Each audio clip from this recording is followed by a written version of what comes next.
বাগেরহাটের মোরেলগঞ্জ উপজেলার বহরবুনিয়া ইউনিয়ন শ্রমিক দলের সভাপতি আলিম খলিফা সন্ত্রাসী হামলায় গুরুতর আহত হয়ে বর্তমানে খুলনা মেডিকেল কলেজ হাসপাতালে চিকিৎসাধীন রয়েছেন। হামলার জন্য সরাসরি দায়ী করা হয়েছে একই উপজেলার ১২ নম্বর জিউধরা ইউনিয়ন বিএনপির সভাপতি কামাল খান ও তার নেতৃত্বাধীন কিশোর গ্যাং সদস্যদের। গত রবিবার ৮ই জুন স্থানীয় মাদ্রাসা বাজার ভ্যানস্ট্যান্ড এলাকায় দেশীয় অস্ত্র নিয়ে পরিকল্পিতভাবে হামলা চালানো হয় আলিম খলিফার ওপর। হামলাকারীদের মধ্যে ছিলেন আল মামুন, মুকুল, শওকত আলী, রুবেল, পলাশ ফরাজি, লুৎফর, এনামুল সহ আরও অনেকে। তারা আলিম খলিফাকে ধারালো অস্ত্র দিয়ে কুপিয়ে চোখে লোহা ঢুকিয়ে হত্যার উদ্দেশ্যে ভয়াবহ আঘাত করে। হামলার পর স্থানীয়রা তাকে উদ্ধার করে খুলনা মেডিকেল কলেজ হাসপাতালে ভর্তি করেন, যেখানে তিনি মৃত্যুর সঙ্গে লড়ছেন। হাসপাতালের বিছানায় শুয়ে আলিম খলিফা বলেন, আমি একটি ১৩ বিঘার মাছের ঘের নিয়েছি। সেটিকে কেন্দ্র করে কামাল খান আমার কাছে ১ লাখ টাকা চাঁদা দাবি করেন। আমি থানায় অভিযোগ দিয়েও কোনো বিচার পাইনি। ১.৫ মাস পালিয়ে থেকেও শেষ পর্যন্ত রক্ষা পেলাম না। তিনি আরও বলেন, বিএনপির একজন ত্যাগী কর্মী হয়ে আমি যদি নিজ দলের নেতার হাতে এভাবে আহত হই, তাহলে সাধারণ মানুষের কি হবে? তিনি দলীয় চেয়ারপারসনের কাছে কামাল খানকে বহিষ্কারের আবেদন জানান। আহত আলিম খলিফার চাচাতো ভাই মহিবুল খলিফা মিজান বলেন, কামাল খান এখন কিশোর গ্যাং নির্ভর স্বৈরাচারী নেতা হয়ে উঠেছেন। এলাকার ত্যাগী নেতাকর্মীরাও তার সন্ত্রাসী বাহিনীর হাত থেকে নিরাপদ নন। এখনই তাকে থামানো না হলে বিএনপির ভাবমূর্তি আরও ধ্বংস হবে। আলিম খলিফা জানিয়েছেন, এ ঘটনায় মামলার প্রস্তুতি চলছে। তিনি ও তার পরিবার হামলাকারীদের দ্রুত গ্রেফতার এবং ন্যায্য বিচার দাবি করেছেন। অন্যদিকে ঘটনার বিষয়ে জানতে চাইলেই ১২ নম্বর জিউধরা ইউনিয়ন বিএনপির সভাপতি কামাল খান মুঠোফোনে বলেন, যুবদল নেতা আল মামুনকে কিছুদিন আগে আলিম খলিফা মারধর করেছিল। সেই ঘটনার প্রতিশোধ হিসেবেই আল মামুন ও তার লোকজন আলিম খলিফার ওপর হামলা চালিয়েছে বলে আমি জানতে পেরেছি। এখানে আমার কোনো সম্পৃক্ততা নেই।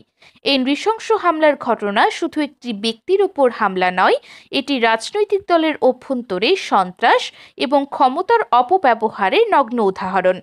আহত আলিম খলিফার প্রতি সুবিচার নিশ্চিত করা এবং কিশোর গ্যাংয়ের মতো সামাজিক ব্যাধির বিরুদ্ধে প্রশাসনিক ব্যবস্থা গ্রহণ এখন সময়ের দাবি। ১,৬৩,০০০ টাকা দিয়ে আমি একটা ঘের নিয়েছি ১২ নং জিউদারা সমদ্দারখালীতে। আমাকে কামাল খান উনি নিজে ফোন করে বলে কি, তুমি যদি আমাদের এখানে ঘের করতে আসো তাহলে তোমার চাঁদা দিতে হবে, আমাদের বিএনপির পোলাপানে খাবে। তা আমি বললাম আমার তো কাছে টাকা পয়সা নাই, যেহেতু আমি দেখি আমি আইনের রাস্তায় যাই, আইনের থেকে আমি সুব্যবস্থা পাই নাই। না পাওয়াকালীন আমি দীর্ঘদিন ১ থেকে ১.৫ মাস হচ্ছে আমি খুলনাতে বাইরে বাইরে থাকি তাদের ভয়তে। কুরবানিতে আমি বাড়িতে যাই।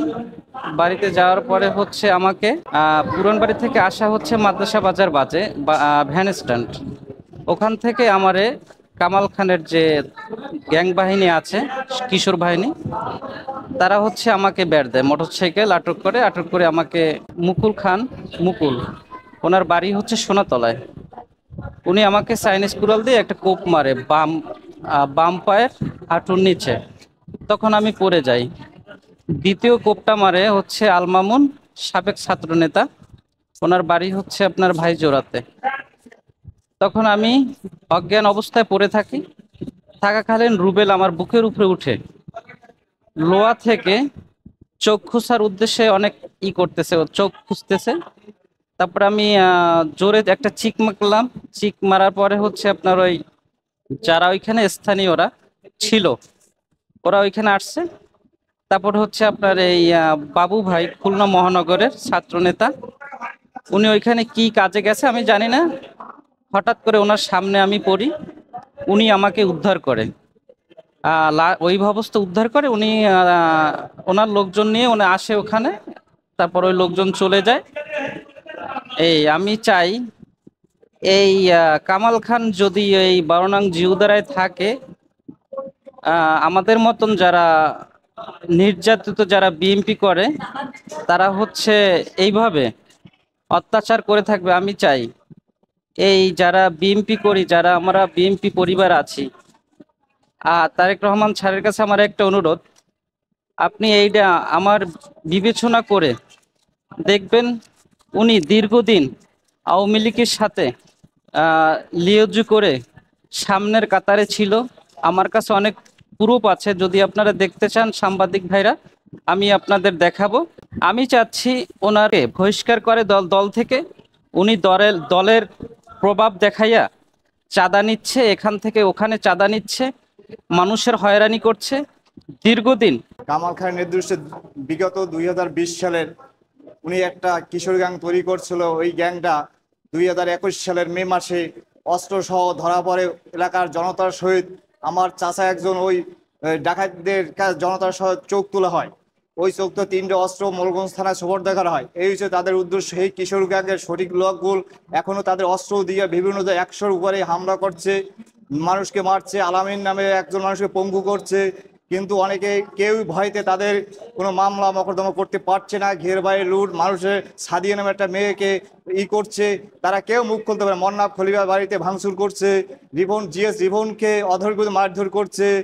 এরকম আমরা চাই সুষ্ঠু বিচার। আর কামাল খান যদি জীবনের সহিত থাকে, হাজার হাজার ফ্যামিলি ধ্বংস হয়ে যাবে, মা বোনের ইজ্জত থাকবে না, অনেক মায়ের কোল খালি হয়ে যেতে পারে। ওই কামাল খানকে যেন বিএনপি থেকে বহিষ্কার করা হয়।